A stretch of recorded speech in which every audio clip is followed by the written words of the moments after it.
Hello and welcome to my channel. आज मैं बात करने वाली हूँ मंगल के बारे में, जिसका नाम ही मंगल है।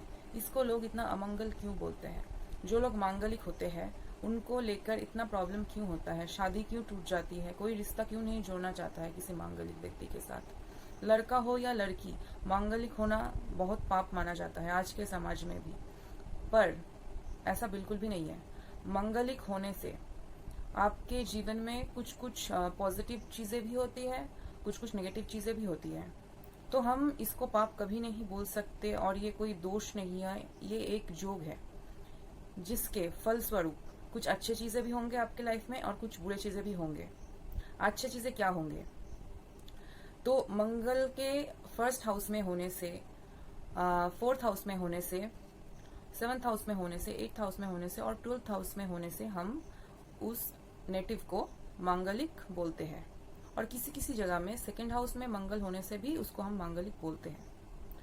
पर अभी सेकेंड हाउस में मंगल होने से हम उसको मांगलिक नहीं बोलते हैं।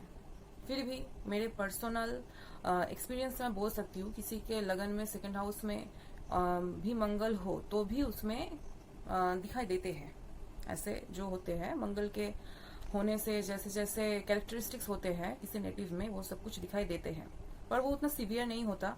और सेकेंड हाउस में मंगल होने से उसमें जो टेंडेंसी होते हैं वो एक्चुअली जॉइंट फैमिली में रहने से बहुत ज्यादा बढ़ जाते हैं। पर आजकल के जमाने में जॉइंट फैमिली में मैक्सिमम लोग ही नहीं रहते हैं, तो इसलिए ये कंसीडर भी नहीं होता आज के जमाने में और ये उतना मतलब इफेक्ट भी नहीं दिखा रहा है आज के जमाने में। तो अभी हम बात करते हैं कि अच्छे पॉइंट क्या है मंगल के। तो फर्स्ट हाउस में मंगल होने से वो व्यक्ति बहुत सुंदर होता है, उसका फेस बहुत सुंदर देखने को होता है, उसमें एक लालित्व होता है, कोई भी उससे अट्रैक्टेड हो सकता है, उसके आईज बहुत सुंदर होते हैं। फोर्थ हाउस में मंगल होने से उसका पर्सनालिटी जो होता है वो बहुत अच्छा होता है, उसके पर्सनालिटी के जरिए वो किसी को भी अपनी तरफ कर सकता है। सेवेंथ हाउस में जो मंगल होता है उसके लिए उसमें संपत्ति प्राप्त करने का बहुत ज्यादा इच्छा होता है, इसलिए वो कोई भी काम करता है तो बहुत सोच समझ के और जुनून से करता है, इसलिए वो बहुत धनी होता है। एट्थ हाउस में होने से सडनली वो बहुत अमीर हो सकता है, लॉटरी लग सकता है, या फिर किसी फैमिली मेंबर से उसको अचानक से बहुत धन प्राप्ति हो सकती है। ट्वेल्थ हाउस में मंगल होने से उसका सारा जीवन बहुत लग्जूरियसली जाता है, वो ऐसे ही अच्छे खाना, अच्छा पीना, अच्छा घूमना, ये सब लेके खुश रहता है। ये सब गए अच्छे पॉइंट। अभी हम आते हैं बुरे पॉइंट्स क्या है। मंगल एक मंगल देवता की सेनापति है, ऐसा हम जानते हैं शास्त्र से।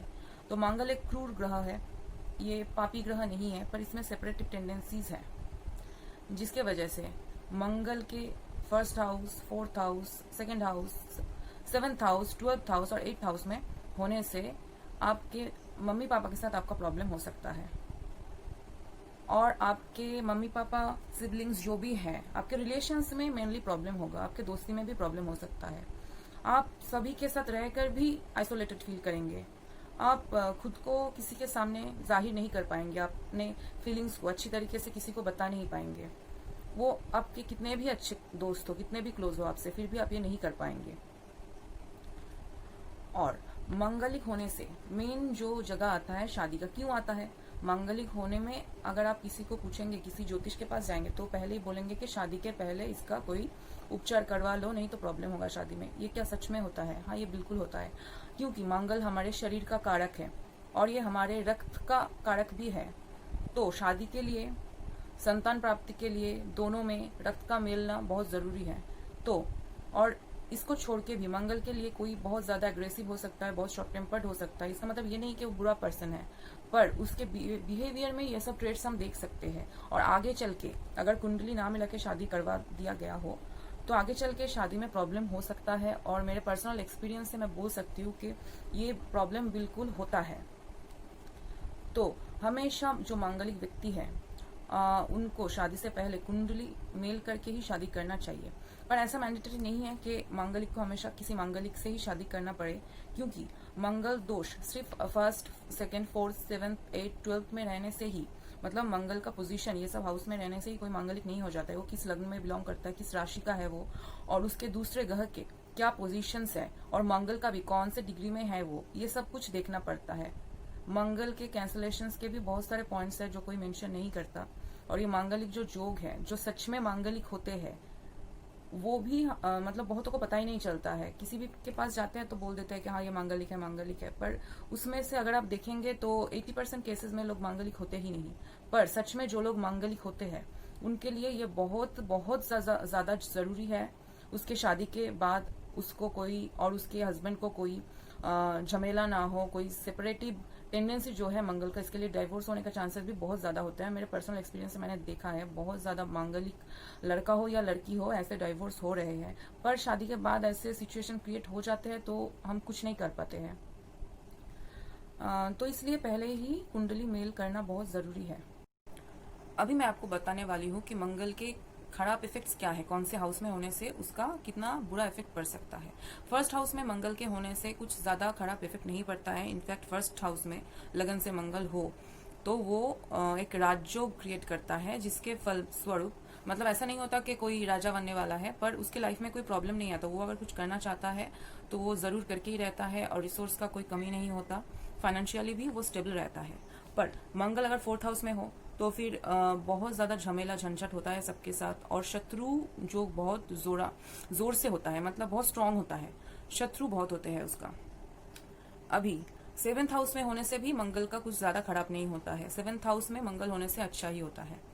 एट्थ हाउस में मंगल होने से एक्सीडेंट्स होने के चांसेस बहुत ज्यादा होते हैं।